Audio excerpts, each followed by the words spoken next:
ನಮಸ್ಕಾರ ವೀಕ್ಷಕರೇ. ಎಲೆಕ್ಷನ್ ಹೊಸ್ತಿಲಿನಲ್ಲಿರೋ ರಾಜ್ಯಗಳಲ್ಲಿ ಪ್ರಚಾರ ಸೇರಿದಂತೆ ರಾಜಕೀಯ ಬೆಳವಣಿಗೆಗಳು ಜೋರಾಗಿದೆ.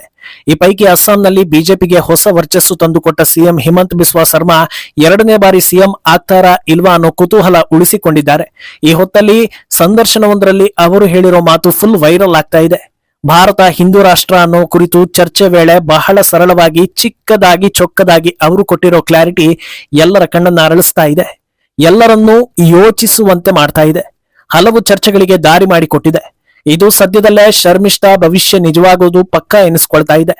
ಇನ್ನೊಂದೆಡೆ ಕೇರಳದಲ್ಲಿ ಕಮ್ಯುನಿಸ್ಟ್ ಹಾಗೂ ಕಾಂಗ್ರೆಸ್ ಹಿನ್ನೆಲೆಯಿಂದ ಹೆಸರು ಮಾಡಿದ್ದ ಕೆಪಿಸಿಸಿ ಮಾಜಿ ಅಧ್ಯಕ್ಷರೇ ಬಿಜೆಪಿಗೆ ಸೇರ್ಪಡೆಯಾಗಿದ್ದಾರೆ. ಈ ಸಡನ್ ನಿರ್ಧಾರ ಕೇರಳದಲ್ಲಿ ಹೊಸ ಸಂಚಲನವನ್ನ ಮೂಡಿಸ್ತಾ ಇದೆ. ಇದೆಲ್ಲವನ್ನ ಒನ್ ಬೈ ಒನ್ ವಿವರಿಸ್ತಾ ಹೋಗ್ತೀವಿ.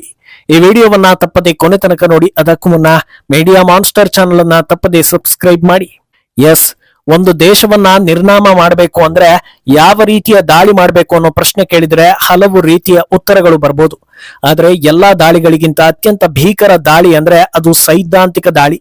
ಇವತ್ತು ಭಾರತದಲ್ಲೇ ಹುಟ್ಟಿ ಭಾರತದ ವಿರುದ್ಧ, ಧರ್ಮದ ವಿರುದ್ಧ, ಸೈನಿಕರ ವಿರುದ್ಧ, ದೇಶದ ಭದ್ರತೆ ವಿರುದ್ಧ, ಸಂಸ್ಕೃತಿ ವಿರುದ್ಧ ಮಾತನಾಡುವವರು ಇದ್ದಾರೆ ಅಂದ್ರೆ ಅದು ಈ ದಾಳಿಯ ಪರಿಣಾಮವೇ. ದುಡ್ಡು ಕೊಟ್ರೆ ಯಾವ ಕೆಲಸ ಬೇಕಾದ್ರೂ ಮಾಡೋ ಜಂತುಗಳು ದೇಶದಲ್ಲಿವೆ ಅನ್ನೋದು ನಿಜವೇ. ಆದ್ರೆ ಅದಕ್ಕೂ ಒಂದು ಮಿತಿ ಇರುತ್ತೆ. ಕೆಲವೊಂದು ಕೆಲಸಗಳನ್ನ ದುಡ್ಡು ಕೊಟ್ಟರು ಮಾಡೋದಕ್ಕಾಗಲ್ಲ. ಆದ್ರೆ ಅದಕ್ಕೂ ಸೈ ಅನ್ನೋ ಜಂತುಗಳ ಉಗಮ ಆಗಿರೋದೇ ಈ ಸೈದ್ಧಾಂತಿಕ ದಾಳಿಯಿಂದ. ಭಾರತ ಅನ್ನೋದು ಹಿಂದೂಗಳ ಮೂಲ ದೇಶ. ಇಂಥ ದೇಶವನ್ನ ಹಿಂದೂ ದೇಶ ಅಂತ ಕರೆದ್ರೆ ಹಿಂದೂ ವಿರೋಧಿ ಹಿಂದೂಗಳು ಹಾಗೂ ಭಾರತ ವಿರೋಧಿ ಭಾರತೀಯರಿಗೆ ಸಂಕಟ ಆಗುತ್ತೆ. ಅಂತ ಜಂತುಗಳಿಂದ ಈ ಹಿಂದೂ ರಾಷ್ಟ್ರ ಅನ್ನೋದು ಕೈಗೆಟುಕದ ಪರಿಕಲ್ಪನೆ ಅನ್ನೋ ರೀತಿ ಬಿಂಬಿತ ಆಗಿದೆ. ಆದ್ರೆ ಹಿಮಂತ್ ಬಿಸ್ವಾ ಸರ್ಮಾ ನೀಡಿದ ಉತ್ತರ ಎಲ್ಲರನ್ನೂ ಆಲೋಚನೆಗೆ ದೂಡ್ತಾ ಇದೆ.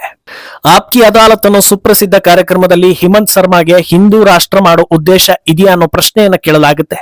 ಅದಕ್ಕೆ ಉತ್ತರಿಸೋ ಸರ್ಮಾ, ಭಾರತ ಆಲ್ರೆಡಿ ಹಿಂದೂ ರಾಷ್ಟ್ರವೇ. ಹಲವರಲ್ಲಿ ಭಾರತವನ್ನ ಹಿಂದೂ ರಾಷ್ಟ್ರ ಮಾಡಬೇಕು ಅನ್ನೋ ರೀತಿಯ ಕಲ್ಪನೆ ಇದೆ. ಅದು ತಪ್ಪು. ಆದ್ರೆ ಭಾರತ ಆಲ್ರೆಡಿ ಹಿಂದೂ ರಾಷ್ಟ್ರವೇ. 6,000 ವರ್ಷಗಳಿಂದ ಭಾರತದಲ್ಲಿ ಇರೋದು ಹಿಂದೂ ನಾಗರಿಕತೆಯೇ. ಭಾರತದಲ್ಲಿ ಇನ್ನೇನಿದೆ? ದೇಶದ ಮೂಲೆ ಮೂಲೆಯಲ್ಲಿರೋ ಮನೆಗಳಲ್ಲಿ, ಕಟ್ಟಡಗಳಲ್ಲಿ, ಮರಗಳು, ನದಿಗಳು ಎಲ್ಲದರಲ್ಲೂ ಹಿಂದುತ್ವವೇ ಇರೋದು.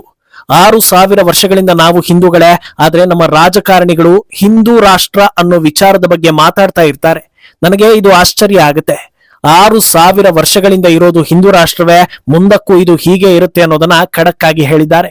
ಶರ್ಮಾ ಹೇಳಿರೋದು ವಾಸ್ತವವೇ.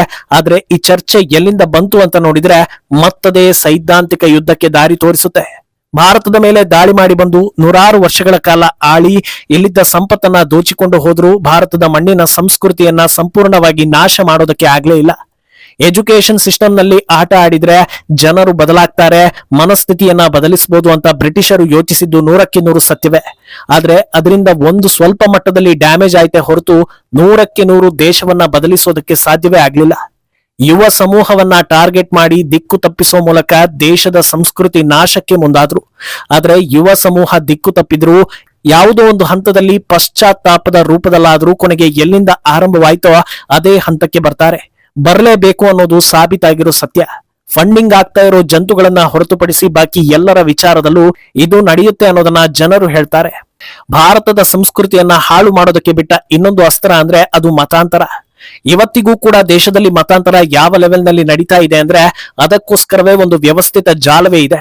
ಪ್ರತಿನಿತ್ಯ ಸಾಮೂಹಿಕವಾಗಿ ಒಂದಷ್ಟು ಜನರನ್ನ ಭೇಟಿ ಆಗ್ತಾರೆ, ಪ್ರಚಾರ ಮಾಡ್ತಾರೆ, ಉಡುಗೊರೆಗಳನ್ನ ನೀಡ್ತಾರೆ. ಮತಾಂತರದ ಪ್ರಮಾಣ ಜಾಸ್ತಿ ಆಗ್ತಾನೆ ಇದೆ. ಆದ್ರೆ ಈ ಮಣ್ಣಿನ ಸಂಸ್ಕೃತಿ ಹಾಳಾಯ್ತಾ ಅಂತ ಕೇಳಿದ್ರೆ ಖಂಡಿತ ಇಲ್ಲ. ದುರಂತ ಏನಂದ್ರೆ ಮತಾಂತರ ಮಾಡೋದಕ್ಕೆ ಬಂದವರೇ ಪಲ್ಲಕ್ಕಿ ಉತ್ಸವ ನಡೆಸೋ ಸಂಪ್ರದಾಯಕ್ಕೆ ಒಗ್ಗಿ ಹೋಗಿರೋದನ್ನ ನೋಡಿದ್ರೆ ಅವರು ಬದಲಾಯಿಸೋದಕ್ಕೆ ಬಂದ್ರ ಅಥವಾ ಅವರೇ ಬದಲಾಗ್ತಾ ಇದ್ದಾರ ಅನ್ನೋ ಅನುಮಾನ ಬರೋ ಮಟ್ಟಕ್ಕೆ ಬೆಳವಣಿಗೆಗಳು ನಡೀತಾ ಇದೆ. ಇನ್ನು ದಕ್ಷಿಣದ ತಮಿಳುನಾಡು, ಆಂಧ್ರ ಹಾಗೂ ಕೇರಳದಲ್ಲಿ ಕ್ರಿಶ್ಚಿಯನ್ ಕನ್ವರ್ಷನ್ ದೊಡ್ಡ ಇಂಪ್ಯಾಕ್ಟ್ ಮಾಡಿದ್ದು ನಿಜವೇ. ಕಂಪ್ಲೀಟ್ ನಮ್ಮ ಸಂಸ್ಕೃತಿ ಬದಲಾಯಿಸೋ ಹಾಗಿದ್ದಿದ್ರೆ ಜೆರುಸಲೇಂ ಅಥವಾ ವ್ಯಾಟಿಕನ್ ಸಿಟಿಯಲ್ಲಿ ಮೂಲ ಧರ್ಮೀಯರು ಹೇಗೆ ಇರ್ತಾ ಇದ್ರೋ ಇವರು ಕೂಡ ಹಾಗೆ ಇರಬೇಕಿತ್ತು. ಆದ್ರೆ ಧರ್ಮ ಬದಲಾದ್ರೂ ಪಂಚೆ, ಲುಂಗಿ, ಲೈಫ್ ಸ್ಟೈಲ್ ಗಳನ್ನ ಬದಲಾಯಿಸೋದಕ್ಕೆ ಸಾಧ್ಯವಿಲ್ಲ ಅಂದ್ರೆ ಅದೇ ಈ ಮಣ್ಣಿಗೆ ಇರೋ ಶಕ್ತಿ. ಇಂಥ ಸಾವಿರಾರು ಉದಾಹರಣೆಗಳು ಸಿಗ್ತಾ ಹೋಗುತ್ತವೆ. ಇದನ್ನೆಲ್ಲ ನೋಡ್ತಾ ಹೋದ್ರೆ ಸನಾತನ ಅನ್ನೋದು ಕೇವಲ ಧರ್ಮ ಅಲ್ಲ, ಅದು ಬದುಕುವ ರೀತಿ ಅನ್ನೋದು ಮತ್ತೆ ಮತ್ತೆ ಅರಿವಿಗೆ ಬರೋ ಹಾಗಾಗುತ್ತೆ. ಇದನ್ನ ಇನ್ನೂ ಕ್ಲಿಯರ್ ಆಗಿ ಹೇಳೋದಾದ್ರೆ ಪ್ರಪಂಚದಲ್ಲಿ ಇವತ್ತು ವಿಜ್ಞಾನಕ್ಕೆ ಹತ್ತಿರವಾಗಿರೋ ಯಾವುದಾದ್ರೂ ಒಂದು ಧರ್ಮ ಇದ್ರೆ ಅದು ಹಿಂದೂ ಧರ್ಮ ಮಾತ್ರ. ಯಾಕಂದ್ರೆ ಸನಾತನದ ಯಾವುದೇ ಹಬ್ಬಗಳಲ್ಲಿ ಮಾಡೋ ತಿನಿಸು ಅಥವಾ ಆಚರಿಸೋ ವಿಧಾನದ ತನಕ ಎಲ್ಲವೂ ಪ್ರಕೃತಿಗೆ ಕನೆಕ್ಟ್ ಆಗಿರುತ್ತೆ. ಆದ್ರೂ ಕೂಡ ಅರ್ಧಂಬರ್ಧ ಓದಿಕೊಂಡವರು ಹಿಂದೂ ಧರ್ಮ ಅಂದ್ರೆ ಮೂಢನಂಬಿಕೆ ಅನ್ನೋ ಲೇಬಲ್ ಅಂಟಿಸಿ ಬಿಟ್ಟಿದ್ದಾರೆ. ವಾಸ್ತವ ಏನಂದ್ರೆ ಭಾರತದಲ್ಲಿ ಮೂಢನಂಬಿಕೆ ಅನ್ನೋದೇ ಇಲ್ಲ. ಆದ್ರೆ ನಂಬಿಕೆಗಳಿಗೆ ಕ್ಲಾರಿಟಿ ಇಲ್ಲದೆ ಇರೋದು ಮೂಢನಂಬಿಕೆಗಳಾಗಿ ಬದಲಾಗಿವೆ. ಒಂದು ಚಿಕ್ಕ ಉದಾಹರಣೆ ನೀಡೋದಾದ್ರೆ, ಸತ್ತ ವ್ಯಕ್ತಿಯನ್ನ ನೋಡಿ ಬಂದ್ರೆ ಸ್ನಾನ ಮಾಡ್ಬೇಕು ಅಂತ ಹೇಳ್ತಾರೆ. ಕೆಲವರು ಇದನ್ನ ಮೂಢನಂಬಿಕೆ ಅಂತ ಹೇಳ್ತಾರೆ. ಒಬ್ಬ ವ್ಯಕ್ತಿ ಮೃತಪಟ್ಟ ಬಳಿಕ ಆತನ ದೇಹ ವೈರಾಣುಗಳ ಸಾಮ್ರಾಜ್ಯ ಆಗುತ್ತೆ, ಅಥವಾ ಆತನಿಗೆ ಯಾವುದಾದ್ರೂ ಕಾಯಿಲೆ ಇದ್ರೆ ಸುತ್ತ ಇರುವವರಿಗೆ ಅದು ಅಂಟಿಕೊಳ್ಳೋ ಸಾಧ್ಯತೆ ಇರುತ್ತೆ. ಈ ಕಾರಣಕ್ಕಾಗಿ ಸ್ನಾನ ಮಾಡೋ ಪದ್ಧತಿ ಶುರುವಾಯಿತು. ಆದ್ರೆ ಪೀಳಿಗೆಯಿಂದ ಪೀಳಿಗೆ ಬದಲಾಗ್ತಾ ಹೋದಾಗ ಈ ಕಾರಣ ತಿಳಿಸೋ ಕೆಲಸವನ್ನ ಮಾಡದೇ ಇರೋದೇ ಮೂಢನಂಬಿಕೆಗಳಿಗೆ ಉದಾಹರಣೆ ಆಗೋ ಹಾಗೆ ಮಾಡಿಬಿಟ್ಟಿದೆ. ಹುಡುಕಿದ್ರೆ ಇಂಥ ಸಾಕಷ್ಟು ಉದಾಹರಣೆಗಳು ಸಿಗ್ತಾ ಹೋಗುತ್ತವೆ. ಅಂದಹಾಗೆ ಶರ್ಮಾ ಕೆಲ ರಾಜಕಾರಣಿಗಳು ಈ ಮಾತನ್ನ ಹೇಳ್ತಾರೆ ಅನ್ನೋದನ್ನ ಉಲ್ಲೇಖಿಸಿದ್ರು. ಯಾಕೆ ಹೇಳ್ತಾರೆ ಅಂದ್ರೆ, ಎಲ್ಲಿಯ ತನಕ ಭಾರತ ಹಿಂದೂ ರಾಷ್ಟ್ರ ಆಗಿಲ್ಲ ಅನ್ನೋದು ಜೀವಂತವಾಗಿರುತ್ತೋ ಅಲ್ಲಿಯ ತನಕ ವೋಟ್ ಬ್ಯಾಂಕ್ ರಾಜಕೀಯವನ್ನ ಮಾಡಬಹುದು. ಒಂದು ವೇಳೆ ಇದನ್ನ ಲೇಬಲ್ ಮಾಡಿಬಿಟ್ರೆ ಕೆಲವರ ರಾಜಕೀಯ ನಡೆಯೋದಿಲ್ಲ. ಈ ಕಾರಣಕ್ಕೆ ಈ ಮಾತು ಹಾಗೆ ಉಳಿದಿದೆ ಅನ್ನೋ ಲೆಕ್ಕಾಚಾರ ಇದೆ. ಏನೋ ಇತ್ತ ಕೇರಳಕ್ಕೆ ಬಂದ್ರೆ, ಕಾಂಗ್ರೆಸ್ ಹಿರಿಯ ನಾಯಕ ಹಾಗೂ ಕೆಪಿಸಿಸಿ ಮಾಜಿ ಅಧ್ಯಕ್ಷ ಎಂಜೆ ಜಾಬ್ ಬಿಜೆಪಿ ಸೇರ್ಪಡೆಯಾಗಿರೋದು ದೊಡ್ಡ ಮಟ್ಟದಲ್ಲಿ ಸದ್ದು ಮಾಡ್ತಾ ಇದೆ. ಬಿಜೆಪಿಗೆ ಬಂದ ಬೆನ್ನಲ್ಲೇ ಪ್ರೆಸ್ ಮೀಟ್ ನಲ್ಲಿ ಅವರು ಹೇಳಿದ ವಿಚಾರ ಕಾಂಗ್ರೆಸ್ಗೆ ತೀವ್ರ ಮುಖಭಂಗವನ್ನ ತರಿಸ್ತಾ ಇದೆ.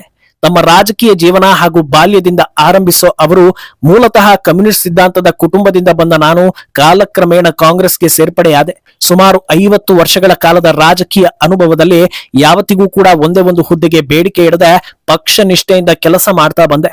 ಆದ್ರೆ ನನ್ನ ಹಾಗೂ ನಮ್ಮ ಕುಟುಂಬದ ಮೇಲೆ ಕಮ್ಯುನಿಸ್ಟ್ ಪಕ್ಷದ ಕರಿಛಾಯೆ ಬಿದ್ದಿದ್ದನ್ನ ಮಾತ್ರ ಎಂದಿಗೂ ಮರೆಯೋದಕ್ಕೆ ಸಾಧ್ಯವಿಲ್ಲ. ನನ್ನ ಮೇಲೆ, ನನ್ನ ತಂದೆ, ತಾಯಿ, ಸಹೋದರರು ಎಲ್ಲರ ಮೇಲೂ ಕಮ್ಯುನಿಸ್ಟ್ ಗೂಂಡಾಗಳಿಂದ ಅಟ್ಯಾಕ್ ನಡೆದಿದೆ. ಇದೆಲ್ಲವನ್ನ ನಡೆಸ್ತಾ ಇದ್ದಿದ್ದು ಸಿಪಿಐನ ಹಿಂದಿನ ನಾಯಕರಾಗಿದ್ದ ಜಿ ಸುಧಾಕರನ್. ನಮ್ಮ ಪುನ್ನಪರ ಕ್ಷೇತ್ರದಲ್ಲಿ ಆ ವ್ಯಕ್ತಿಯಿಂದ ಹಿಂಸೆ ಅನುಭವಿಸಿದ ಸಾಕಷ್ಟು ಜನರಿದ್ದಾರೆ. ಈಗ ಅದೇ ಸುಧಾಕರನ್ ತಮ್ಮ ಕಮ್ಯುನಿಸ್ಟ್ ಪಕ್ಷದ ವಿರುದ್ಧ ರೆಬೆಲ್ ಆಗಿ ಪ್ರತ್ಯೇಕ ಸ್ಪರ್ಧೆಗೆ ಮುಂದಾಗ್ತಾ ಇದ್ದಾರೆ.